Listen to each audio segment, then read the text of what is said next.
Isang mapagpalang araw po, Sir Casper, at sa lahat ng nakikinig sa channel mo. Tawagin mo na lamang ako sa pangalang Alex. Isang ordinaryong binatang taga-Capiz. Pero magmula nung makilala ko ang isang dalagang misteryosa, ay doon na nagsimula ang masalimuot pero masayang tagpo ng aking buhay. Ang dalagang ito ang gumulo sa tahimik kong mundong ginagalawan.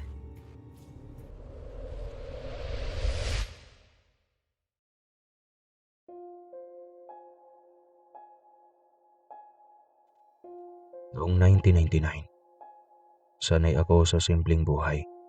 Pagtatanim, pangangahoy, paminsang paglalako ng gulay sa bayan ang ginagawa ko. Wala akong ibang hangad noon, Sir Casper, kundi ang tahimik na buhay. Pero lahat ng iyon ay nagbago nang makilala ko ang dalagang si Veronica, na siyang unang nagpatibok ng aking puso.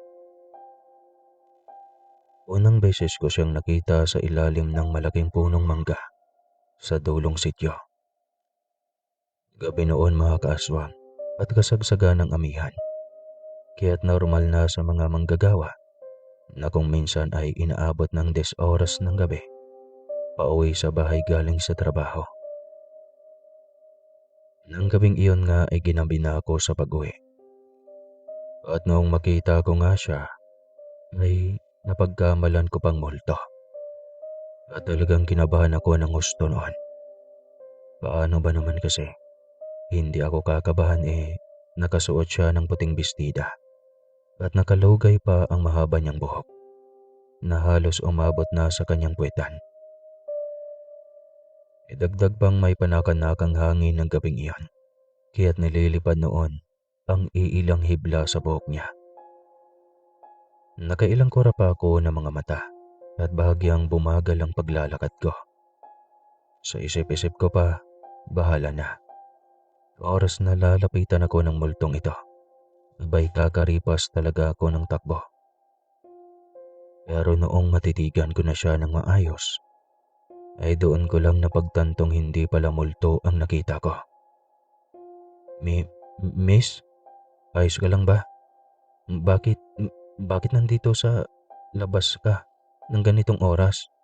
Naliligaw ka ba? Tanong ko nang makalapit na ako at medyo kinakabahan pa, kaya pautal-utal ang bawat pagsambit ko. Alam mo, miss, delikado dito, lalo na't ganitong oras pa. Dagdag ko pa. Pero hindi sumagot ang babae. Sa halip ay nginitian niya lang ako at tumalikod na at naglakad palayo. Hindi ko alam kung bakit, pero may kung anong enerhiya na humila sa akin para sundan siya. Miss, sandali lang. Yung kambing, tawag ko at binilisan ng paglalakad masundan lang ito. Nakailang beses kong tinawag ang babae, pero hindi siya lumingon. Sa halip ay dumaan ito sa masukal na bahagi ng kakahuyan. Gusto ko sana siyang sundan. Kaya nga lang ay naalala ko ang kabilin-bilinan ni Lola Ignat na huwag pumasok sa kakahuyang natanaw ko dahil delikado daw doon. Maliban sa mga mababangis na hayop, ay may mga masasamang nilalang rin ang nagagawi roon. Hindi ko na nga sinundan pa ng tuluyan ang dalaga. Sa halip ay bumalik na lang ako sa pinanggagalingan ko at nagpatuloy na sa paglalakad pauwi. Sino kayang dalagang yon?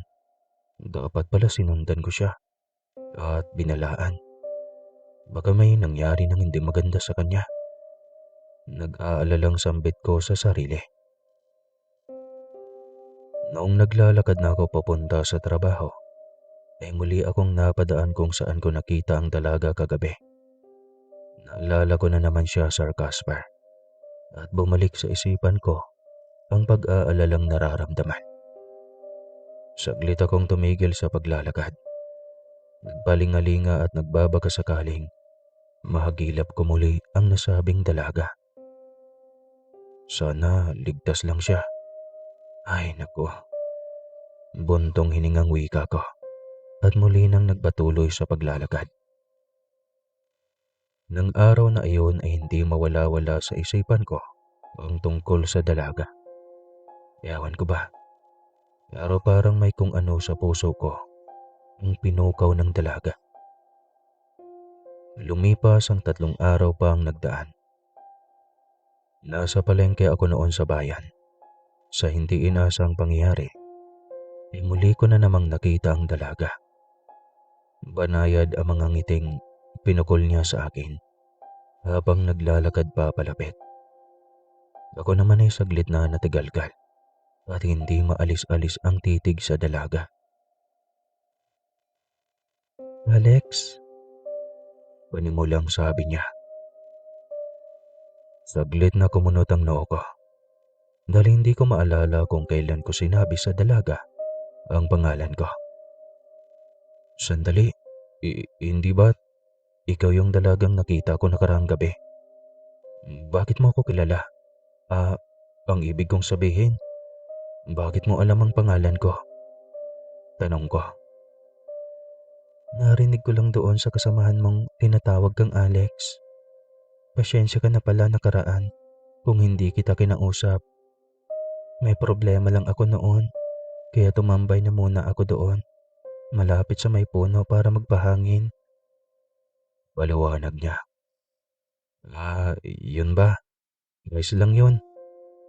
Hanging nasambit ko na lamang. Nagpakilala ang dalagang si Veronica Coriba. Pero kadalasan ay Nika ang tawag sa kanya. Hindi ko alam kung bakit sobrang saya ng puso ko matapos makilala ang dalaga. Agarang napawi ang mga agam-agam na nararamdaman ko noong malaman kong ayos lang naman pala ang dalaga. Walang masamang nangyari sa kanya. Mula noon ay madalas na kaming magkita ni Veronica. Masaya siyang kausap at maganang loob ko sa kanya. Nalaman kong mag-isa lang siyang naninirahan malapit sa baryo namin. Kaya naman tuwing natatapos na kaming magkita, ay hinahatid ko siya sa bungad ng baryo kung saan siya nanunuluyan. Pero ang hindi ko lang lubos maisip, Sir Casper, sa tuwing nagpapaalam ako sa kanyang dadalaw sa bahay niya, ay ayaw niyang pumayag. Ang dami niyang dahilan. Kesyo hindi daw siya sanay na may dumadalaw sa kanya sa bahay o kaya naman ay maaga siyang natutulog. Edi syempre bilang lalaki, hindi ko siya pinilit. Nakontento na lamang akong nagkikita kami sa bayan o kaya naman ay sa bungad ng baryo. Naging mabilis ang mga pangyayari. Mula sa tahimik na pagkakaibigan, nauwi kami sa pagmamahalan. Ganon kabilis mga karomantiko. Isang gabi habang nag-uusap kami, ay may itinanong ako sa kanya. Nika, huwag mo sanang mamasamin ang tatanong ko. Bakit gabi ka lang kung magpapakita palagi sa akin? Parang ikaw si Maria sa mga kwento ng matatanda. Ani ko at marahan na tumawa. Nakita kong ngumiti siya, pero pagkaramdam ko ay parang may bahid ng lungkot. Parang may itinatago siya sa bawat ngiting ipinapakita. Mas maganda ang gabi, hindi ba? Sagot niya. Ha? Tanging nasambit ko. Dahil ang layo ng sugot niya sa tanong ko. Muli ay inulit ng dalaga ang sabi kanina. Hindi ko man makuha ang ibig niyang ipahiwatig, ay ngumiti na lang ako at tumango-tango pa. Baka kasi kapag tinanong ko uli siya, ay masabihan pa akong timang at mahina ang kukote. Hindi ko kaagad naintindihan ang mga ibig niyang ipahiwatig. Marami pa kaming napagkwentuhan ng gabing iyon. Sobrang saya ko at walang pagsidla ng kagalakan ng puso ko, Sir Casper, ng gabing iyon. Ngunit umpisa pa lang pala iyon ng mga kaganapang mangyayari. Dahil isang gabi, Habang naglalakad ako pauwi sa bahay, ay ramdam kong may sumusunod sa akin. Naririnig ko ang mga yabag ng paa sa damuhan. Mabibigat at mabibilis na waribay, nagmamadali o may hinahabol. Saglit akong huminto sa paglalakad at nilingon ang pinanggagalingan.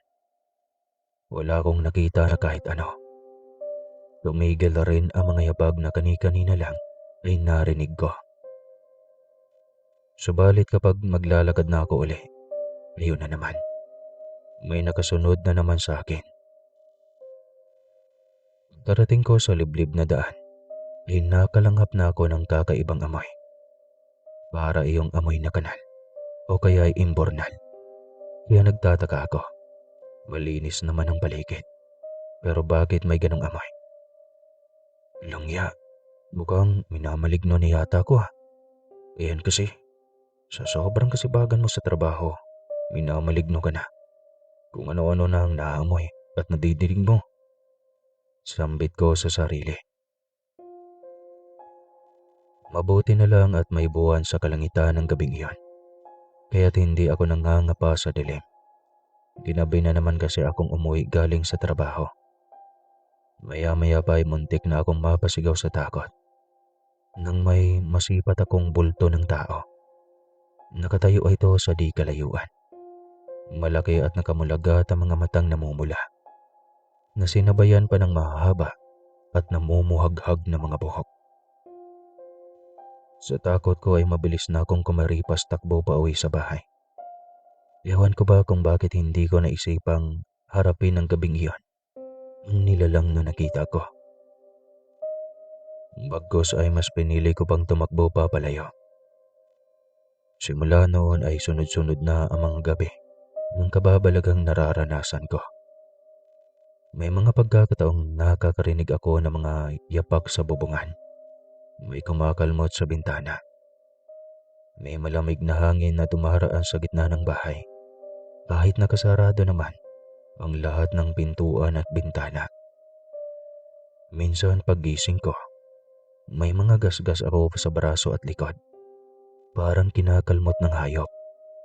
At sa bawat pangyayari, isang pangalan lang palagi ang naiisip ko. Si Veronica. Hindi ko alam kung paano sila konektado. Pero sa loob-loob ko, ramdam kong may kinalaman ang dalaga sa mga nangyayari sa akin. Nagsimula lang naman kasi ang lahat ng iyon noong maging kasintahan ko na si Veronica. Pero kung ano man ang bumabagabag sa isipan ko, sana mali lang ako. Isang gabi, hindi ko na kinaya pa ang lahat ng mga kababalagang nangyayari. Pati kasi si Lola Igna ay nadadamay na. May mga kalmot na rin siya sa braso at binti. Tuwing nagigising siya kinaumagahan. Nagkita kami ng dalaga sa ilalim ng punong mangga, kung saan kami laging nagkikita. Pagkarating ko roon, nandoon na siya. Hinihintay na niya ako pero hindi siya nag-iisa. Sa tabi niya ay may tatlong matandang lalaki at babae. Masama ang titig na ipinukol nila sa akin. Alex, patawad. Bulong ng dalaga sa nanginginig na boses. Nilapitan ko siya para tanungin kung bakit siya humihingi ng tawad. Pero agad na humarang sa harapan ko ang isa sa mga matatandang lalaki. Binalaan niya akong huwag lumapit sa dalaga. Sandali, bakit niyo naman po ako pinipigilang lumapit sa kasintahan ko? Nagtataka na tanong ko. Isang matandang babae ang mas lumapit pa sa akin at inalis ang belo na halos tumabon na sa mukha nito. Nagulat ako at bahagyang napaatras nang masilayan ko ng malinaw ang matanda. Sunod-sunod na kumabog ng malakas ang dibdib ko at halos hindi makapaniwala sa nakita ko. Kulubot ang balat, matutulis ang mga kuko at ang mga mata nito ay parang hayop na gutom. Nagbabagang namumula. Hindi ka nababagay sa kanya. Ang matanda sa garalgal na boses. Ang mahal mo siya. Lumayo ka bago pa mahuli ang lahat. Segunda naman ang isa pa. Nakakatakot ang boses nito. Saglit akong nagpalipat-lipat ng tingin dahil hindi ko maintindihan ang sinasabi nila.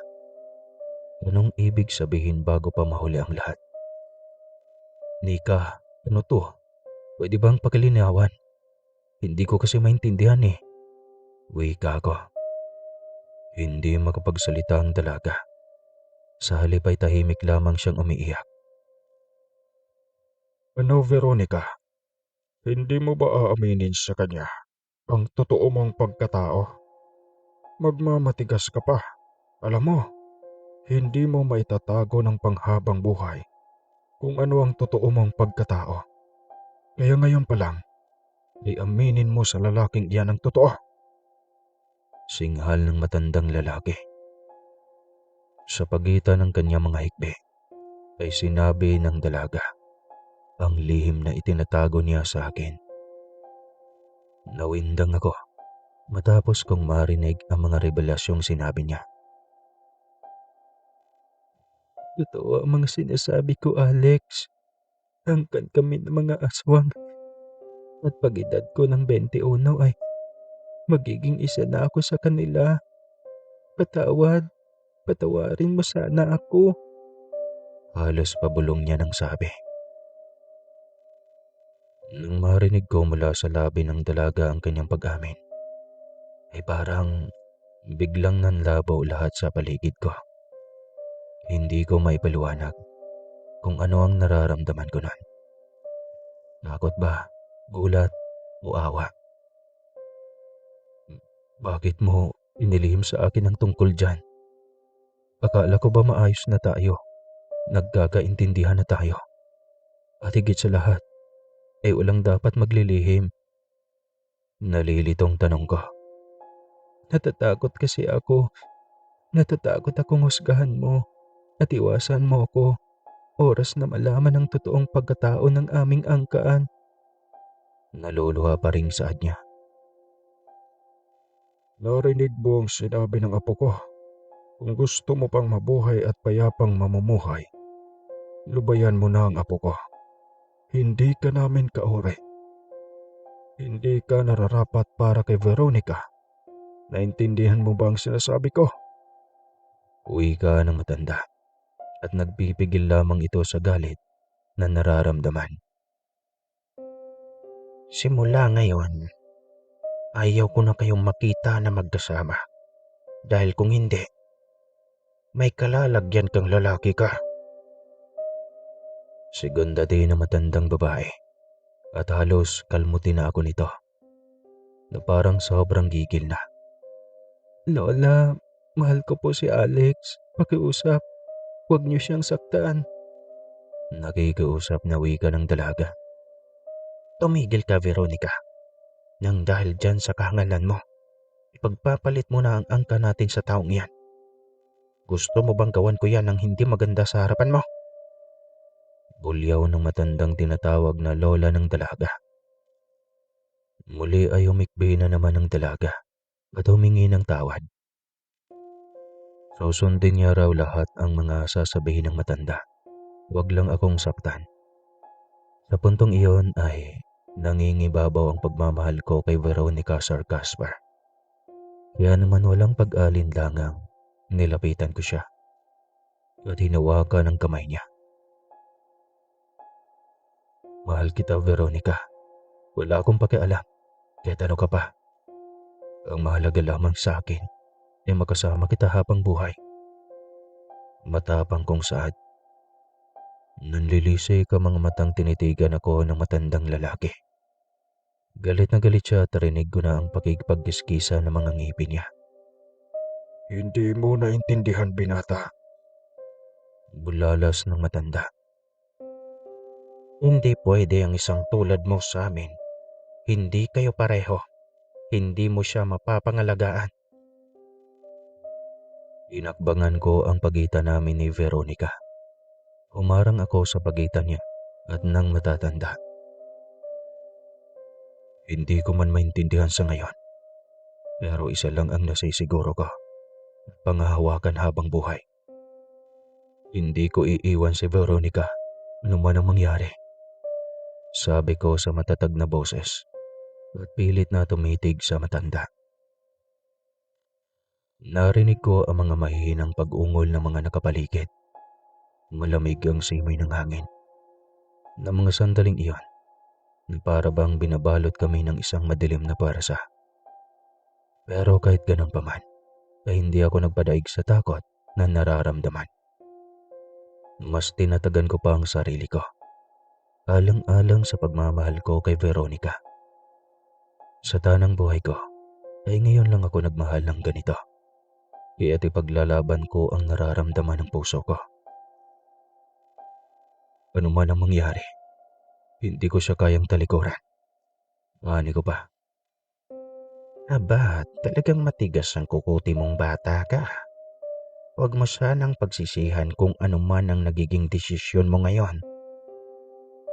Makahulugang wika ng lola ni Veronica bago inayang umalis na ang mga ito. Pigil ang hiningang sinundan ko sila ng tingin. Hindi ko binitawan ang kamay ng dalaga. Sa takot na baka mamaya, may bigla nilang kunin sa akin si Veronica. At hindi ko na ito makikita kahit kailan. Nang tuluyan ang mawala sa paningin ko ang mga kaanak ni Veronica, ay tsaka pa lamang ako nakahinga ng maayos. Iyakap ko ang dalaga at pinatahan na ito mula sa pag-iiyak. Sinabihan ko siyang huwag mag-alala. Hanggat kasama niya ako, ay sisikapin kong walang mangyayaring masama sa kanya. Maraming salamat, Alex. Ang buong akala ko talaga ay hindi mo ako matatanggap. Oras na malaman mo ang tungkol sa angkan ko. Naluluhang sabi niya. Hindi na ako sumagot pa. Sa halip ay niyakap ko siya. At ipinadama kung gaano ko siya kamahal at kahalaga sa buhay ko.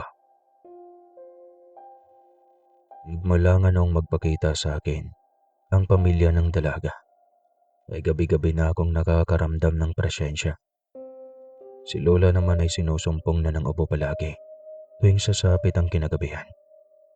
May mga naririnig na rin akong kakaibang huni sa labas ng bahay. Kaya naman isang umaga, pinausap ko si Lola Igna tungkol sa mga napapansin ko tuwing gabi. Nasabi ko na rin sa kanya ang tungkol kay Veronica at kung anong lahi meron ito. Pamuntikan pa akong batukan ni Lola Igna dahil ang tanga-tanga ko umano. Bakit sa di namin daming pwedeng magusto ang dalaga? Talagang may lahi pa ng aswang ang pinatulan ko. Hindi ko naman po sinasadyang magmahal ng ganito, Lola. Hindi ko alam na nahulog na pala ang loob ko kay Veronica. Isa pa, mahal na mahal ko po siya. Kaya hindi ko na alam kung ano ang gagawin, Lola. Paliwanag ko sa abuela ko. Huminga ng malalim si Lola Igna bago nagwikang. Kung talagang mahal ko umano ang dalaga, patunayan ko sa pamilya nito ano man ang mangyari. Total, naroroon na umano ako sa sitwasyong pinasukan ko. Itodo ko na at huwag umatras pa. Nagulat ako at nagtaka sa sinabi ni Lola Igna. Ang akala ko kasi ay pagagalitan niya ako. Lola, hindi ka po nagagalit sa akin? Tanong ko rito.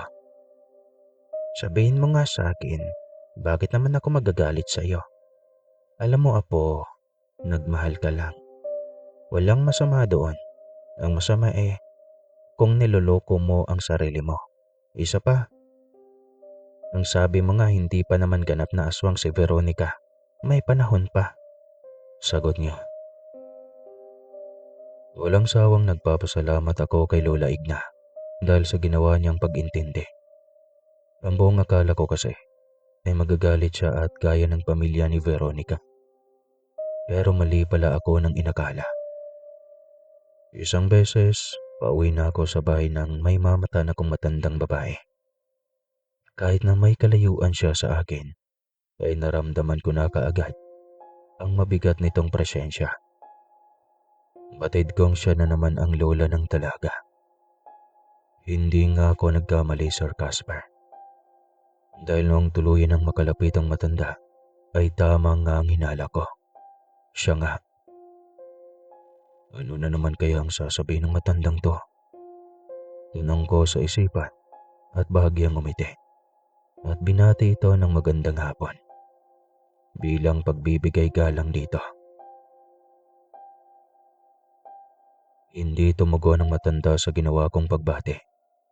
Sa halip ay muli niya naman akong pinaalalahan ng tigilan ko na umano si Veronica dahil hindi ako nabibilang sa lahi nila.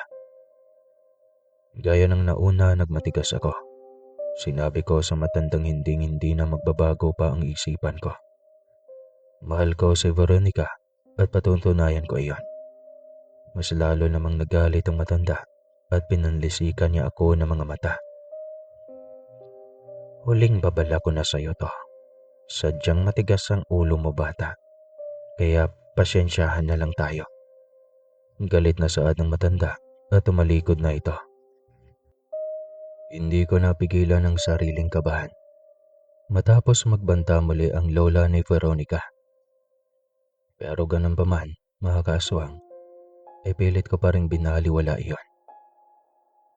Ngunit sa pagdaan ng mga araw, ay hindi ko na nakita ang dalaga.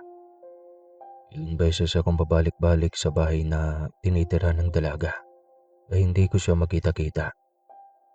Hanggang sa may nakapagsabi sa akin, ilang araw na ngang hindi umuwi ang dalaga.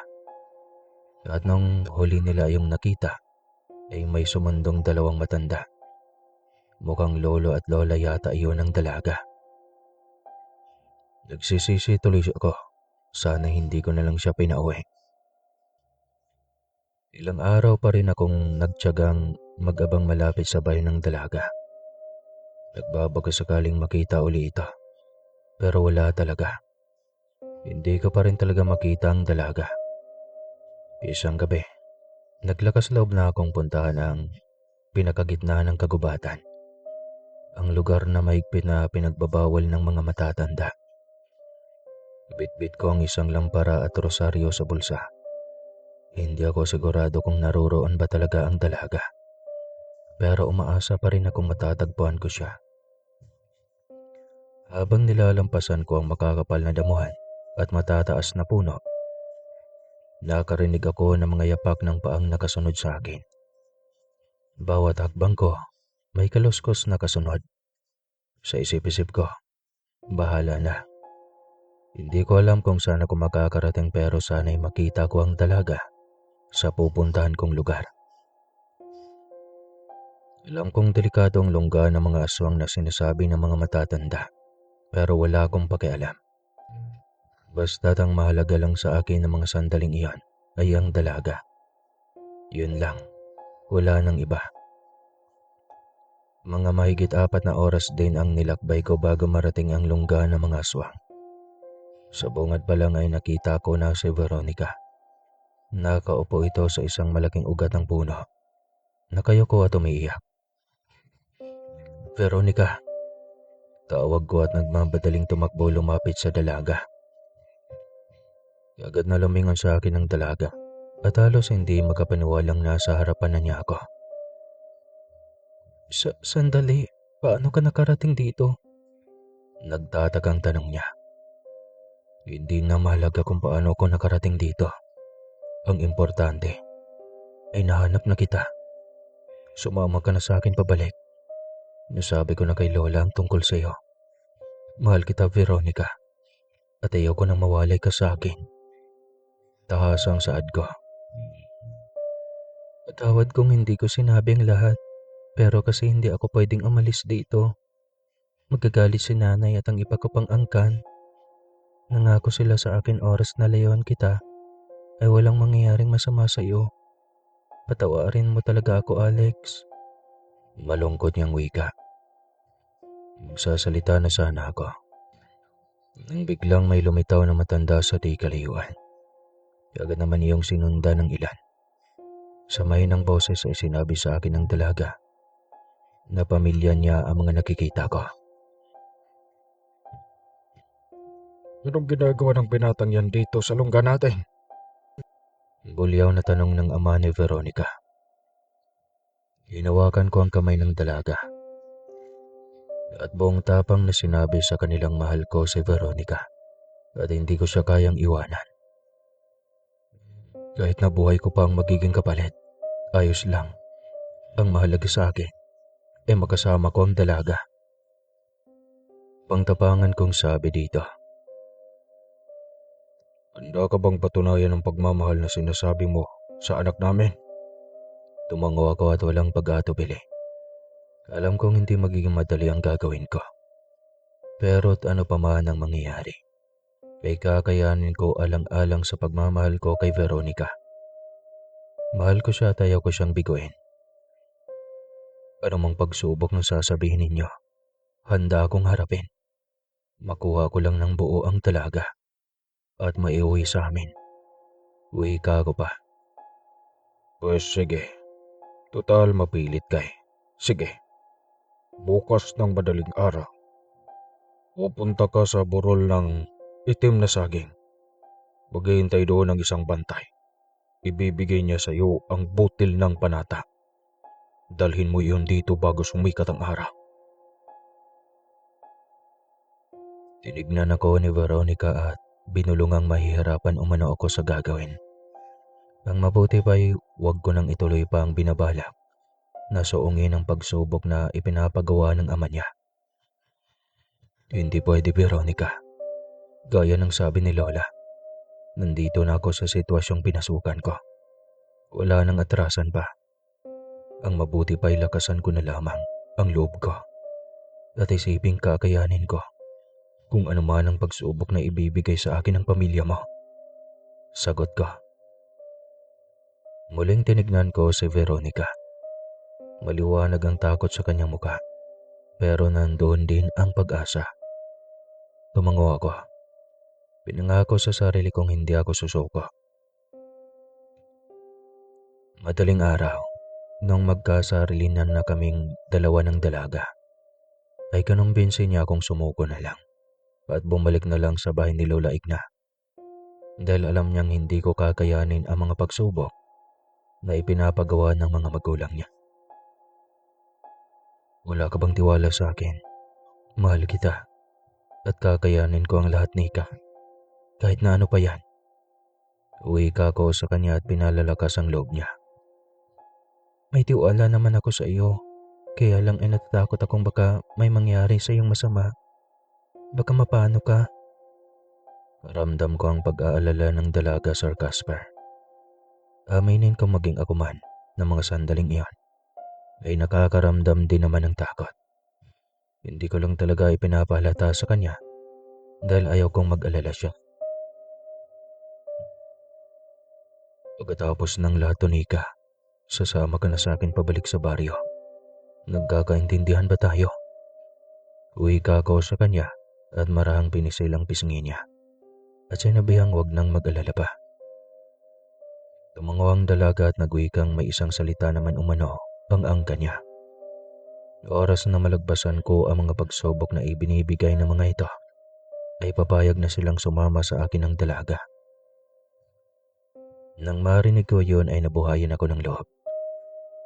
Kaya naman naisip kong mas magporsige at kinukumbinsi ko ang sariling pagbubutihan ko. Iyon lang kasi ang paraan para tuluyan ko nang mapasa akin si Veronica.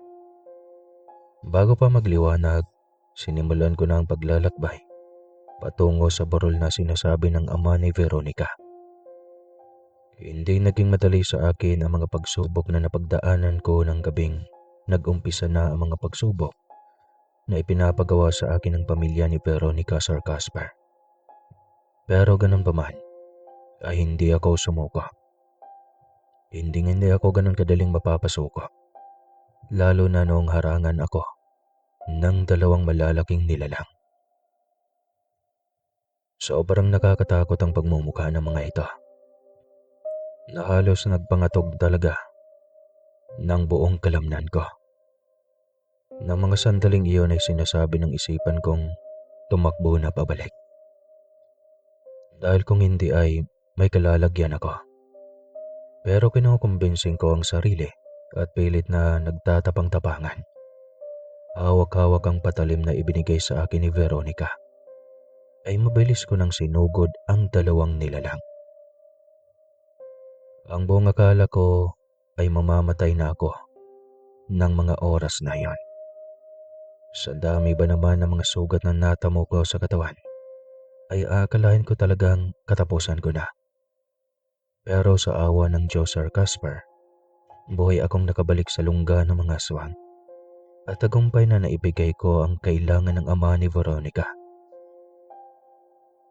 Nakita ko ang gulat sa mga mata ng ama ni Veronica matapos kong iabot sa kanya ang ipinapakuha niya. Marahil ay hindi nito inasang mapagtagumpayan ko ang pagsubok na binigay niya. Ngunit matapos kong iabot sa ama ng dalaga, ang ipinakuha nito ay natuon ang pansin ko sa lalaking nasa tabi ni Veronica. Kakaiba ang titig nito sa akin at para bang galit na galit siya. Ipinakilala sa akin ang lalaking sa tingin ko ay hindi nalalayo sa akin ang edad nito. Nagulat ako nang sabihin sa akin ng ama ni Veronica na ang lalaking katabi ng dalaga ang siyang gusto sana nila para sa anak nila. Ngunit ganun pa man, ang anak pa rin nila ang masusunod kung ano man ang nais nito. Kahit na sinabi ni Veronica na ako ang pipiliin niya, ay galit na galit pa rin ang lalaking si Tope at sinabing hindi siya papayag. Matagal na siyang naghintay tapos mauuwi lang sa wala ang ginawa niyang paghihintay. Hindi ako papayag na papunta sa lalaking ito, ang babaeng pinakamamahal kong Mang Gaston. Ang tagal kong naghintay, kaya't ano't ano pa man ang mangyayari, mapapasa akin si Veronica. Galit na galit pang wika ni Tope. Bago ito umalis ay nagbigay pa siya ng babala sa akin. Babalikan niya daw ako at kukunin niya ang dalaga. Hayaan mo na si Tope. Kilala ko ang batang iyon. Mawawala din ang init ng ulo noon, oras na makapag-isip-isip. Ani pa ng ama ni Veronica at kinausap na nga ako ng masinsina ni Mang Gaston. Ang iba naman nilang kasamahan ay nakatingin lamang sa akin. Nawari ba'y hinuhusgahan ako? Halo-halo ang nararamdaman ko ng mga sandaling iyan. Saya dahil sa wakas ay napatunayan ko sa pamilya ng dalagang malagpasan ang pagsubok na ibinigay nila sa akin. Pero sa kabilang banda ay natakot rin ako sa mga pagbabantang sinabi ni Tope. Nagkaroon ng kaunting seremonyas ng araw na iyon dahil sa napagtagumpayan ko ang pagsubok na binigay ng pamilya ni Veronica. Gaya ng mga kinakain ng normal na tao, ay ganoon rin ang inihandang pagkain sa pagkainan kung saan kami nakaupo ng dalaga. Sa kabilang mesa naman ay mga hilaw na karne ang walang sawang nilalantakan nila. At kamuntikan pa nga akong masuka habang pinapanood ang ginawang paglantak ng ibang mga kaanak ni Veronica. Mabuti na lang at agad ko iyong napigilan. Kahit na wala akong ganang kumain ay pinilit kong kumain. Habang kumakain kami ay sinabihan ako ng mga bagulang ni Veronica na hindi muna ako pwedeng umuwi dahil kailangan man na nilang basbasan at bigyan ng malaking seremonyas ang pagsasama naming dalawa ni Veronica bago ko ito iuwi sa bahay. Masyadong naging mabilis ang pangyayari, Sir Casper. Hindi ko lubos maisip na magsasama na kaagad kami sa iisang bubong ng dalaga. Sa loob lamang na maikling panahong nakilala ko ito. Tumungo ako at sumang-ayon sa sinabi ng ama ni Veronica. Sobrang saya ang nararamdaman ko ng mga oras na yon. Dahil alam kong wala nang hadlang pa sa aming dalawa ni Veronica. Kung ang tungkol naman sa lalaking si Tope, iginagarantiya ng dalaga sa aking hinding-hindi siya sasama dito. Ano man ang mangyari, kaya't wala akong dapat na alalahanin pa. Mamayang gabi na natin gagawin ang seremonyas para sa pagbibigay ng basbas. Nang sa ganun ay pwede na kayong magsamang dalawa. Sana lang ay wag mong saktan itong anak ko. Dahil oras na malaman kung sinasaktan mo ang unika iha ko, may kalalagyan ka sa akin. Uwi ka ni Mang Gaston sa akin. Hindi ko alam kung seryoso ba sa sinasabi ang ama ni Veronica o hindi. Nakangiti kasi ito habang sinasabi ang mga bagay na iyon. Pero nung tignan ko ang mga mata niya, ay matalas iyon at matalim na nakatitig. Huwag po kayong mag-alala. Pangako, aalagaan ko ng mabuti at hinding-hindi ko sasaktan si Veronica. Matapat kong sagot.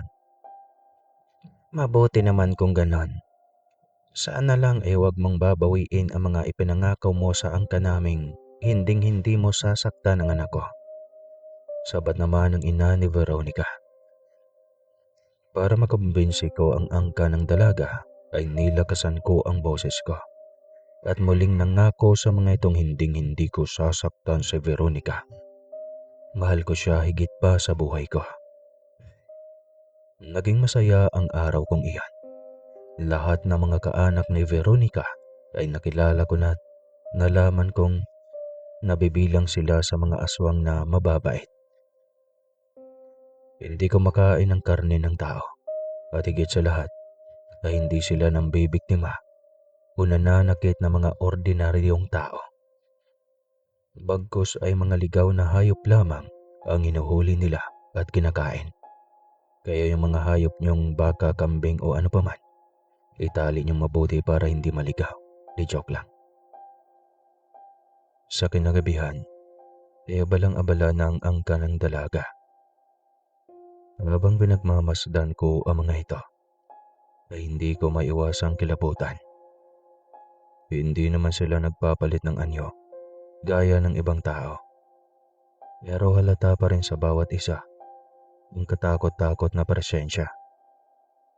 Medyo lumayo kaming dalawa ni Veronica sa mga taong nag-uumpukan. Na makalayo na kami ng bahagya, ay ramdam ko na ang katahimikan ng paligid. Hawak ko ang kamay ni Veronica. Damang-dama ko ang kaba at pagmamadali ng kanyang pulso. Maging ako man kasi, ay ganoon rin ang nararamdaman ko. Parang gusto ko nang hilahin ang oras nang sa ganun ay matapos ng seremonyas at makauwi na kami sa bahay ni Lola Igna. Gusto ko nang masolo ang dalaga at maipadama dito ang kagalakan at pananabik na nararamdaman ko. Handa ka na ba? Tanong niya sa akin sa mahinang boses. Tumango ako at malamlam ang mga matang tinitigan siya. Maliwanag pa rin ang buwan ng gabing iyon, kaya't kitang-kita ko kung gaano kaganda ng gabing iyon ang dalaga. Handang-handa na ako. Basta ikaw ang kasama ko. Masuyong sagot ko. Parang kailan lang nakaraan lang ay ayaw mo kong pupuntahin sa bahay na tinitirhan mo. Pero ngayon, tignan mo. Nandito na ako at isasama na kita pauwi sa bahay ko. Dagdag kong saad. Ngumiti ang dalaga at ipiniliwanag kung bakit ayaw niya akong papuntahin noon sa bahay na tinitirhan niya. May mga gabi raw kasing bumibisita roon ang kanyang lola o kaya naman ang mga magulang niya at ayaw niyang malaman ko iyon. Dahil sa natatakot siya na baka iwasan ko na siya, oras na malaman ko ang mga tinatagong sekreto niya. Iba talaga ang nagagawa ng pagmamahal. Pakalain mong malalagpasan ko lahat ng ito, maging akin ka lang. At hindi ko yun pinagsisihan kahit kailan. Masayang wika ko sa dalaga. Magiliw itong nagpasalamat at nangakong hinding-hindi niya sasayangin ang mga ginawa kong sakripisyo. Alam mo bang natakot ako nung marinig kong ang pagpayag mong suungin ang pagsubok na binigay ng aking ama? Kanya sa nagtatampong boses. Ha? Bakit ka naman natatakot? Puno ay balik kong tanong sa kanya. Kasi sobrang delikado ang lugar na pupuntahan mo. Sa pagkakaalam ko ay may dalawang nilalang ang nagbabantay roon at halos lahat ng mga nagagawa roon sa angka namin ay hindi na nakakabalik pa. Paliwanag niya. Sandali, gaano pala ka-importante ang bagay na ipinakuha sa akin ng ama mo? Bakit ganun na lamang kagusto niyang makuha iyon? Ang tanong ko sa kanya. Bumuntong hininga muna ang dalaga bago nagsalita. Ayon sa kanya, ang bagay na ipinakuha ng kanyang ama sa akin ay isa iyang pagmamay-ari ng mga nilalang na naninirahan sa burol na pinuntahan ko. At ang bagay na iyon ang makakapagbigay ng walang hanggang buhay ng kanilang angkan. Pag nasa kanila iyon at hindi makuha ng limang aswang, ay mananatiling malakas ang kanilang pangangatawan at hindi makakaramdam ng kahit anumang sakit. Hindi kasi porket aswang ang angkan niya ay hindi na sila nakakaramdam ng sakit at hindi na sila mamamatay. May hangganan ng pagiging aswang ng mga ito at para madugtungan pa ng mahaba-haba ang kanilang buhay, kailangang mapasakamay ng ama niya ang mutyang ipinakuha sa akin. Napamang ako at hindi makapaniwala sa narinig. Hindi ko kasi lubos akalaing ganon pala kahalaga ang bagay na ipinakuha sa akin. Kaya pala noong napagtagumpayan ko iyon at naibigay sa ama ng dalaga, wala na itong angal tungkol sa gagawin kong pagsama kay Veronica sa bahay ko. Dahil sa iyo, madudugtungan ang buhay ng angkan ko. Maraming salamat Alex sa ginawa mo. Aniya sa malamyos na boses. Ano ka ba? Wala yun. Tsaka gusto ko lang naman patunayan sa pamilya mong seryoso ako sa iyo. At nakahanda ako sa kahit anumang pagsubok. Mapatunayan ko lang na mabuti ang intensyon ko sa iyo. Ngumiti ang dalaga. Isang ngiting alam kong puno ng pag-asa at takot. Gusto ko sana siyang yakapin. Pero nag-aalangan akong baka magalit ang dalaga. Kaya't minabuti kong wag na lang. Makontento na lang ako sa paghawak sa kamay niya. Darating din naman kami sa yakapan at pagdugdug-aa, di joke lang. At alam kong masigit pa doon sa mga susunod na araw. Sa ngayon ay kailangan ko munang magtiis dahil alam kong hindi pwede. Baka kapag niyakap ko ang dalaga at nakita kami ng mga magulang niya, ay gawin pa akong pataba sa mga halaman nila, di bero lang. Tara, bumalik na tayo. Baka hinanap na nila tayo. Kaya ko sa kanya. At hindi ko pa rin binitawan ang kamay niya. Baka kasi hindi ko na mapigilan pa ang sarili ko. At magawa ko na nga ang mga bagay na kanina pa pumapasok sa isipan ko. Pagbalik namin sa kaanak ni Veronica, ay abala pa rin ang mga ito sa ginagawa. May mga naglalagay ng mga anting-anting sa paligid. May bumubulong ng sinaunang dasal. May naghahanda ng mga halamang may kakaibang amoy. Lahat ng mga kanilang ginagawa ay para sa seremonya ng pagtanggap. Pero bago pa man tuluyang magsimula, isang malamig na ihip ng hangin ang dumaan. Kasunod noon ay isang malakas na kalabog at pagkatapos ay may nagsisigaw mula sa di kalayuan.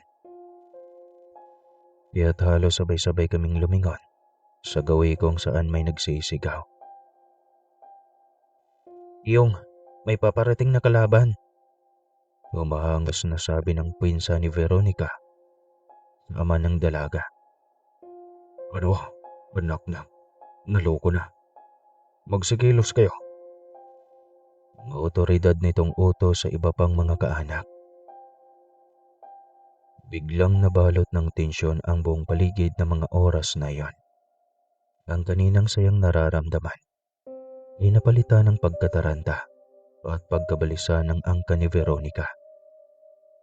Tinignan ako ni Mang Gaston at binili ng huwag kong bibitawan ang anak niya, ano man ang mangyari. Mukhang nalaman na nila ang mutsyang hawak-hawak natin. Buwisi talaga ang mga kampo ni Paeng. Hindi talaga tayo titigilan ng mga yan hanggat hindi mauubos ang lahi natin.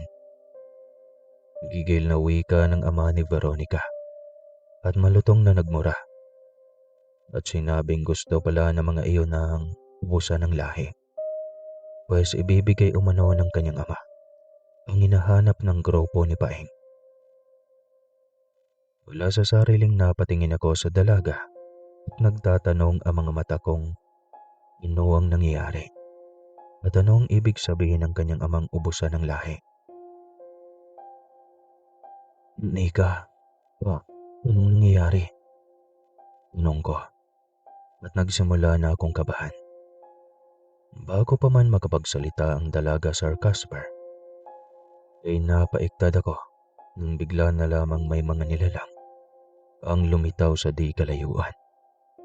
Nakakatakot ang kanilang pagmumuka at may mga matang nakamulagat na namumula.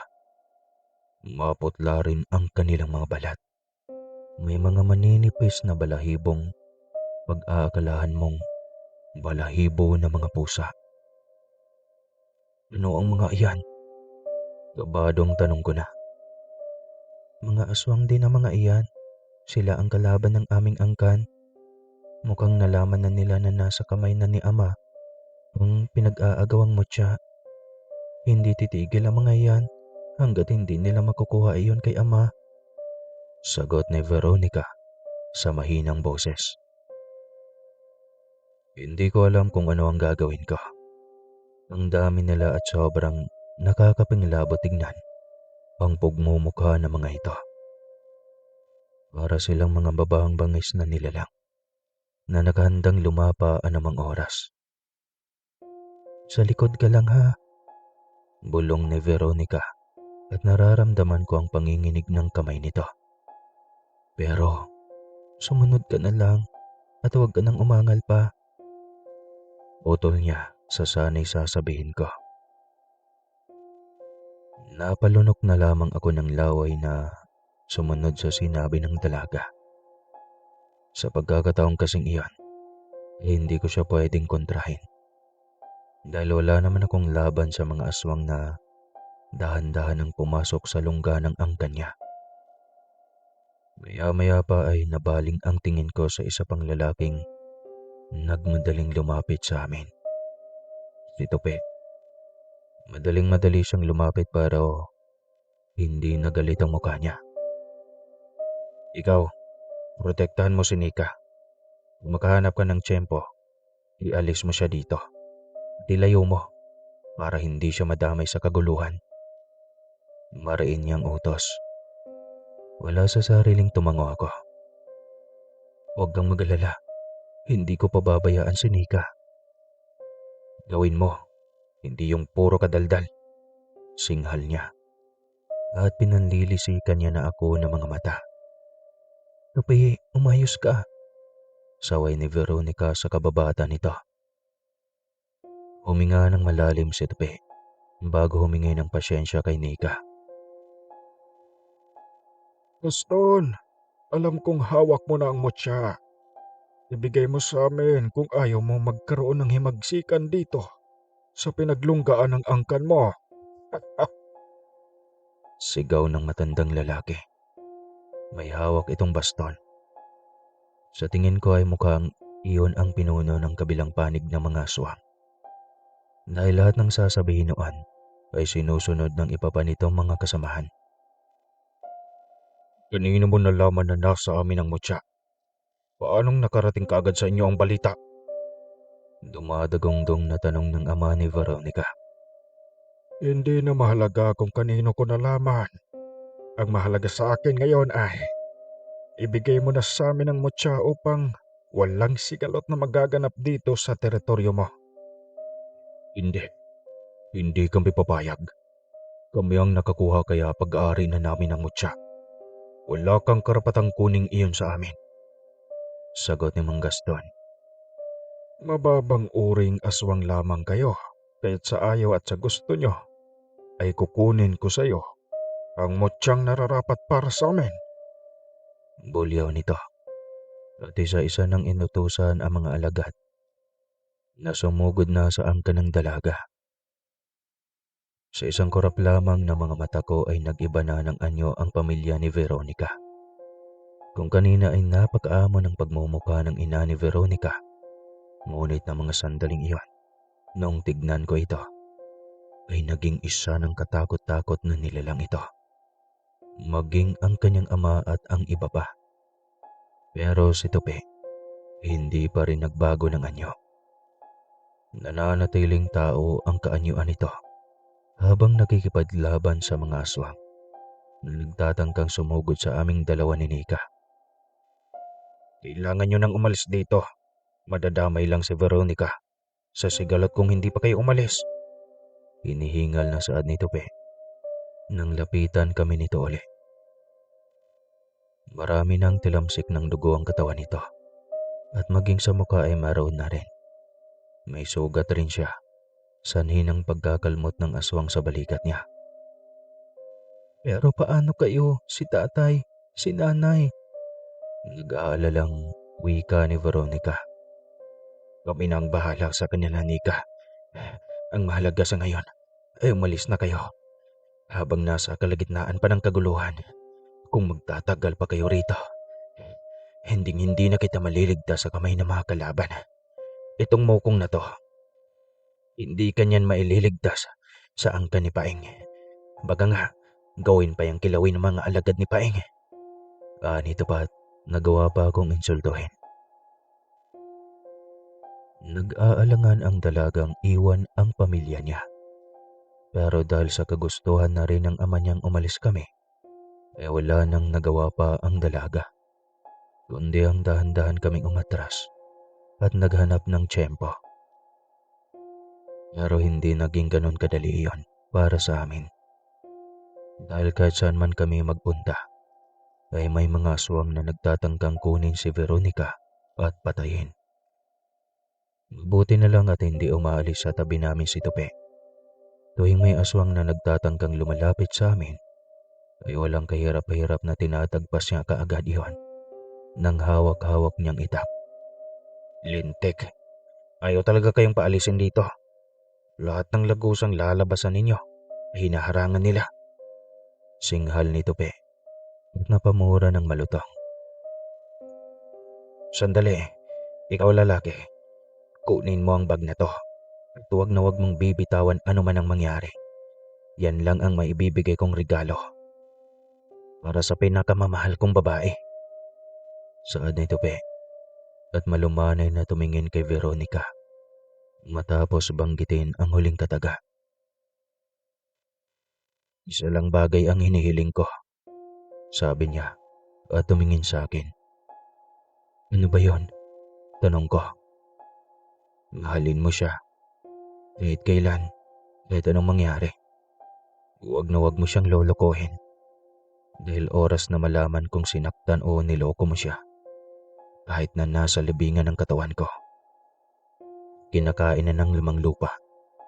Babangon ako at hahantingin kita. Wika niya. Napalunok ako ng laway bago tumango. Pag-abot niya ng bag ay sinukbait ko kaagad iyon kahit na may kabigatan ito. Hindi ko alam kung anong laman noon. Pero para sa dalaga ay bitbitin ko iyon hanggang sa makalabas kami sa kagubatang pinaglunggaan ng mga aswang. Lituhin ko ang mga kalaban. Oras na malito ko na sila. Tumakas na kaagad kayo. Saad niya. Kinuha ang atensyon ng mga kalaban. Noong makuha na ni Tupi ang atensyon ng mga ito, ay kinuha na namin ang pagkakataong iyon. Tumakbo kami ni Nika sa malawak na kagubatan. Hawak-hawak ko ang kamay niya. Wala akong balak na bitawan iyon, ano man ang mangyari. Hindi ko alam kung saan kami pupunta. Hindi ko alam kung may naghahabol pa ba sa amin. Basta takbo lang kami ng takbo at walang kasiguraduhan kung saan kami tutungo. Subalit hindi pa man kami nakakalayo, ay nakarinig na ako ng mga malalakas na pag-atungal ng aswang. Mabibilis na pagpagaspas ng mga pakpak at parang sinusundan kami noon. Dahan-dahan na ring bumagal ang pagtakbo ni Nika. At nung tignan ko siya, ay nakita kong namumutla siya at parang nahihirapan na siyang huminga. Mabilis akong naghanap ng mapagkublihan at nagtago kaming dalawa. Nika, ayos ka lang? Nag-aalalang tanong ko nung makapagkubli na kami. Hindi sumagot kaagad ang dalaga. Sa halip ay sunod-sunod siyang humugot ng malalim na hininga.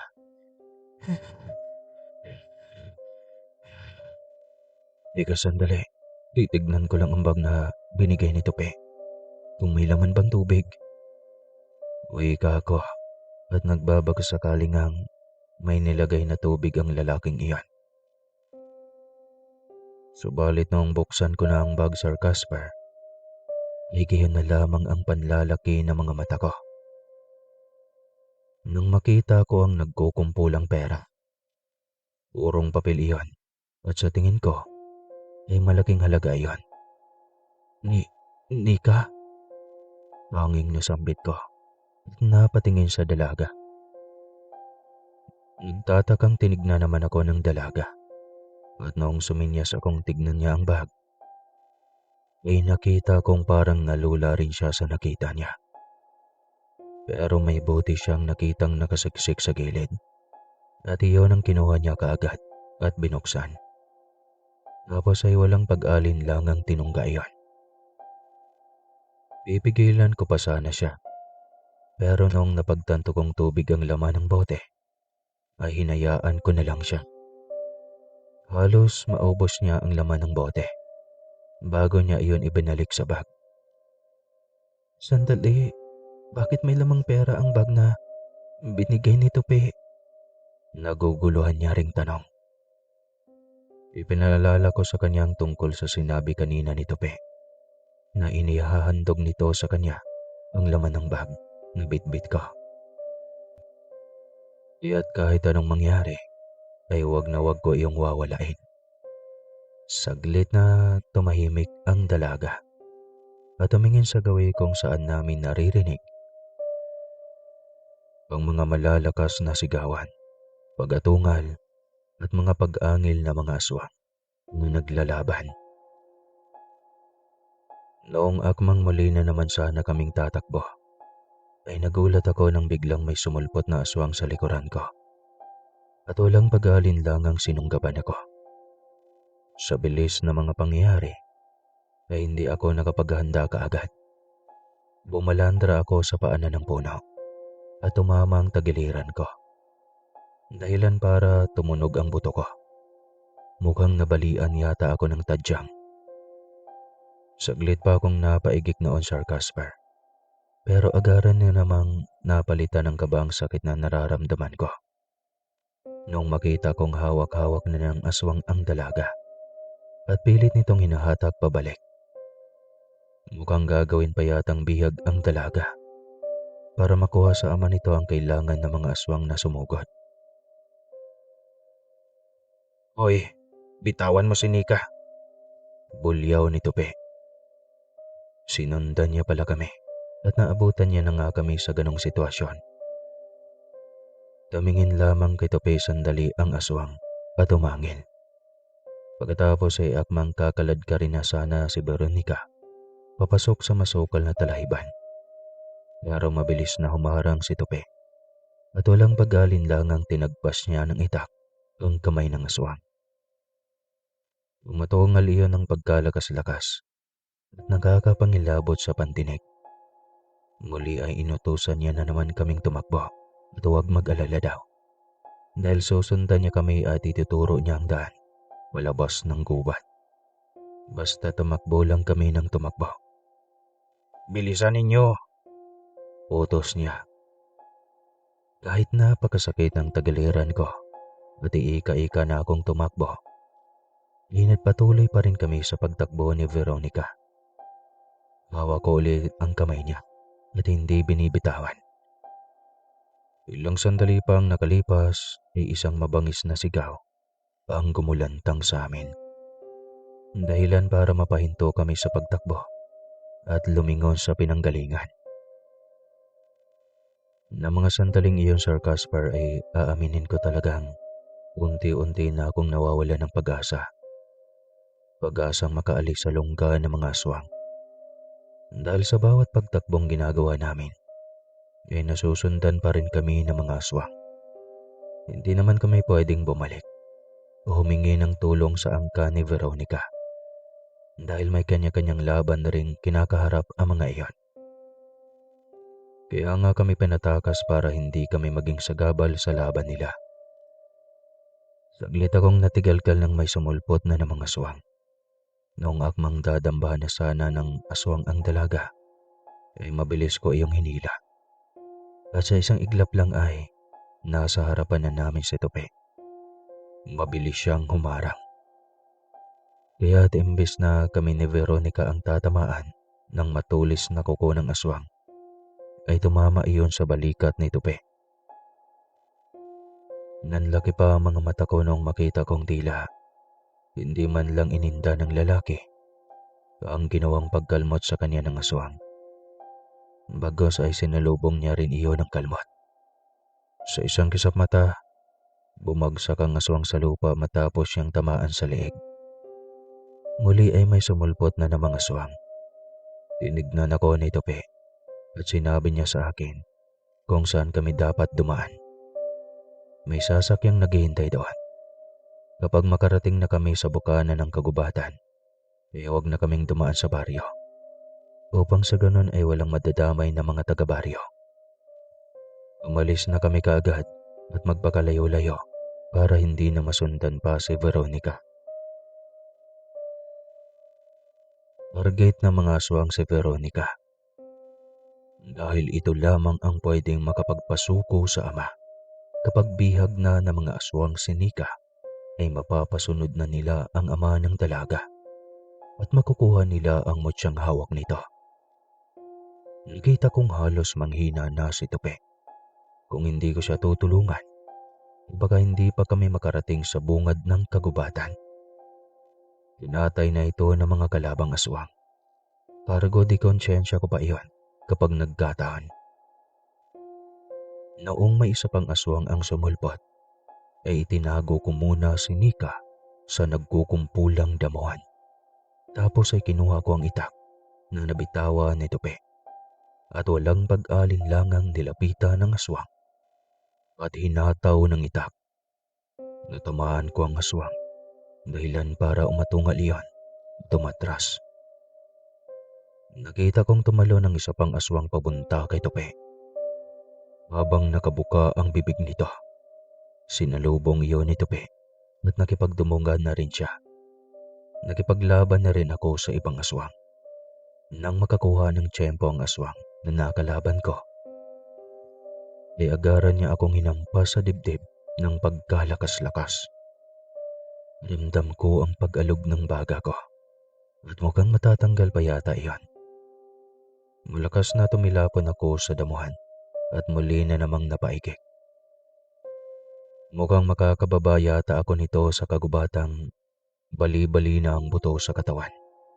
Pambihira. Anak ng aray ko po, ang sakit ng tadyang ko.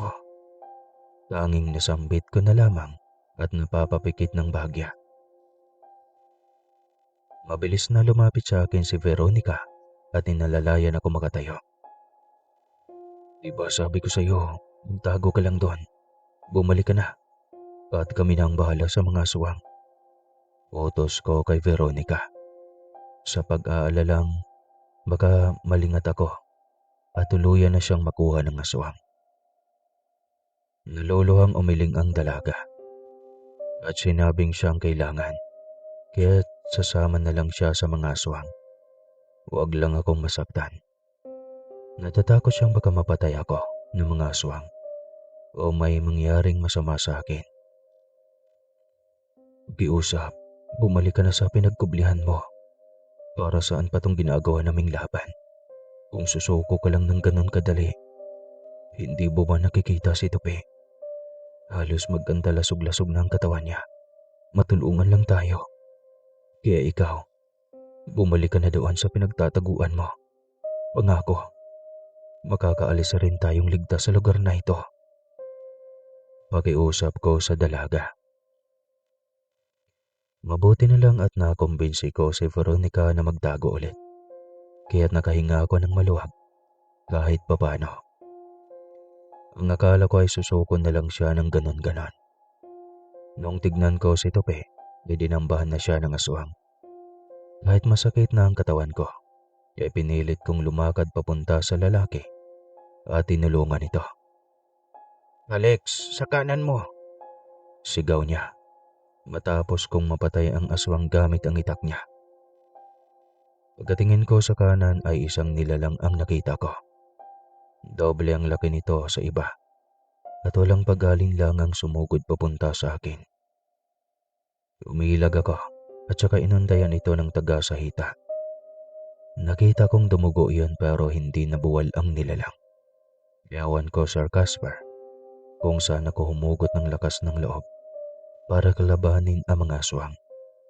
Siguro iyon na ang tinatawag na karamihang adrenaline. O yung pusang kumikilos na lamang ang katawan mo sa oras ng kapahamakan. Sinugod nito pa ang aswang na nataga ko at pinagsasaksak ito gamit ang matutulis na kuko. Sa ikatlong atake, bumagsak ito sa lupa at walang tigil sa pangingisay.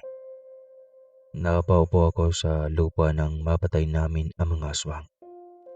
Doon pa lamang ako nakaramdam ng pangangatog na mga tuhod at maging ang kalamnan ko ay parang nilamon na rin ng takot. Tapos na ba? Tanong ko na halos pabulong na. Lumapit na rin si Veronica sa akin at inalalayan akong makatayo. Hindi pa. Bulong ni Tope. Naramdaman kong may paparating pa. Kaya ihanda mo na uli ang sarili mo. Anya. Ilang sandali nga ay dumating ang tinutukoy ni Tope. Pero gayon na lang ang gulat ko at panlalaki ng mga kalimutaw. Dahil sa nakilala ko ang aswang na kararating pa lang. Maging si Tope ay naniga sa kinatatayuan habang nakatitig sa nilalang. Ina, anong ibig sabihin nito? Nagtatakang tanong ni Tope. Balipat-lipat ako ng tingin sa dalawa at naguguluhan rin. Ang akala ko pa nga noong unay, tutulong itong makaalis kami ni Veronica sa kagubatang iyon. Pero nung marinig kong sinabi nito kay Tope, napabayaan na si Veronica at isuko na sa grupo ni Paeng. Doon ko lang napagtantong hindi ito kaanib ng pamilya ni Veronica. Pero bakit ganon? Nakita ko siyang kasama ng angka ni Veronica at halos kaanak na nga ang turing nila dito. Huwag mong sabihin siya ang nagtraidor sa grupo. Siya ang nagbarating ng mensahe sa grupo ni Paeng tungkol sa mutya. Bumalik sa aking isipan ang kahina-hinalang ikinilos ng ina ni Tope noong nagkakasiyahan na sa paghahanda ng piging. Napansin kong aligaga ito, panay ang tingin sa malayo. Nawari ba yung may inaabangan? Yun pala ang dahilan. Ngayon alam ko na. Siya ang nagtraidor sa grupo ni Mang Gaston at siya rin ang dahilan kung bakit nakapasok sa teritoryo ni Mang Gaston mga kalabang aswang. Pero sambit ko sa isipan. Ina, anong ibig sabihin nito? Huwag mong sabihin ikaw ang taong trumaydor kay Mang Gaston. Bakit? Bakit mo nagawa to? Nag-aalangang tanong ni Tope sa ina nito. Hindi umimik ang kanyang ina. Sa halip ay tinitigan nito si Veronica ng masama. Dahan-dahang humakbang ang ina ni Tope, papalapit kay Veronica. Kaagad namang humarang si Tope at sinabihan ang kanyang inang huwag lapitan ng dalaga. Ang ama niya, ang ama niyang pumatay sa ama mo. Kaya nararapat lang na isuko natin ang babaeng yan para makuha na ni Paing ang mutya kay Gaston. Gigil na wika ng ina ni Tope. Hindi, Nay. Hindi totoo ang sinasabi mo. Hanggang kailan ka ba magbubulag-bulagan na si Mang Paing ang pumatay kay tatay at hindi si Mang Gaston? Ang kita ko noon kung paanong patayin ng demonyong iyon ang aking ama. Giit ni Tope. Pero tila nilamon na ng kasakiman ng kanyang ina dahil kahit ano pa mang paliwanag ang gawin niya ay hindi ito nakikinig. Sa halip ay mas lalo pa itong nagalit at ipinagpilitan ng sariling kagustuhan. Magiging malaya na tayo sa pagiging sunod-sunuran sa pesteng ama ng babaeng yan. Oras na makuha na ni Paing ang mutya. Nangako siya sa akin at alam kong toto pa rin niya iyon. Kaya ikaw kung ayaw mong mamatay, umalis ka sa harapan ko. Bulyaw nito, sabay tabig kay Tope. Hindi pa iyon nakontento dahil itinarak niya ang mahabang kuko sa tagiliran ng lalaki. Dahilan para bumulwak ang dugo nito sa bibig at napaluhod. Nagulat ako sa ginawa ng Ale. Hindi ko alam kung bakit nagawa niya iyon sa sariling anak. Noong susugurin na ng nilalang ang dalaga, ay mabilis ko siyang iniwas dito. Sabay pitik ng bitbit kong itap sa kamay nito. Noong akmang naabutin na ang dalaga. Umangil ito ng napakalakas at galit na galit itong muling sumugod. Pero sa ikalawang pagkakataon ay hindi na ako nagpadaig ba. Agad na iwas ko ang itak kung kaya't nahirapan itong makalapit sa akin. Sa bawat paglapit niya kasi ay natatamaan siya ng itak na hawak-hawak ko. Pero hindi nagpadaig ang aswang. Pinipilit niya pa ring lumaban hanggang sa nagpangdumog na kami. Noong medyo nadidihado na ako sa laban ay tumulong na si Tope. Siya na ang humarap sa kanyang ina at paulit-ulit itong pinakausapang tumigil na. Pero hindi pa rin ito nakikinig. Sa una ay panay lang ang pagpipigil ang ginawa ni Tope.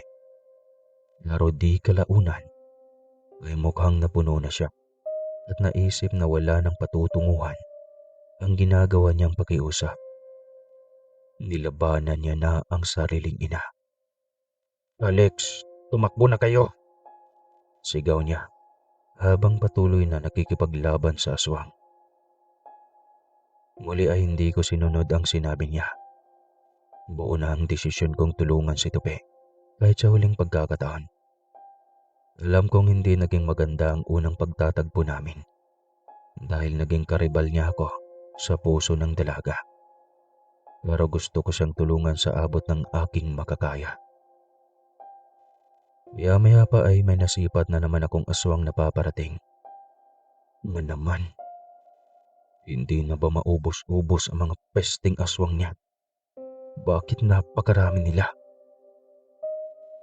Naiinis ko ng sambit sa sarili at tinabangan ang pagsugod ng aswang. Nung lumapit na sa akin ang isa pang aswang, ay inundayan ko na ito kaagad ng taga-sahita. Sapol iyon at umaatungal na nagtatatakbong papalayo. Estika, akala nyo matatakot niya ako sa mga pagmumukha niyong napakapangit? Gigil ko ng wika habang tinitigan ng aswang na papalayo. Muli ay may isa na namang sumugod. Dami namang sumugod eh. Gaya ng nauna, sinisigurado ko talaga sa bawat paghataw ko ng itak ay matatamaan ko iyon at masusugatan.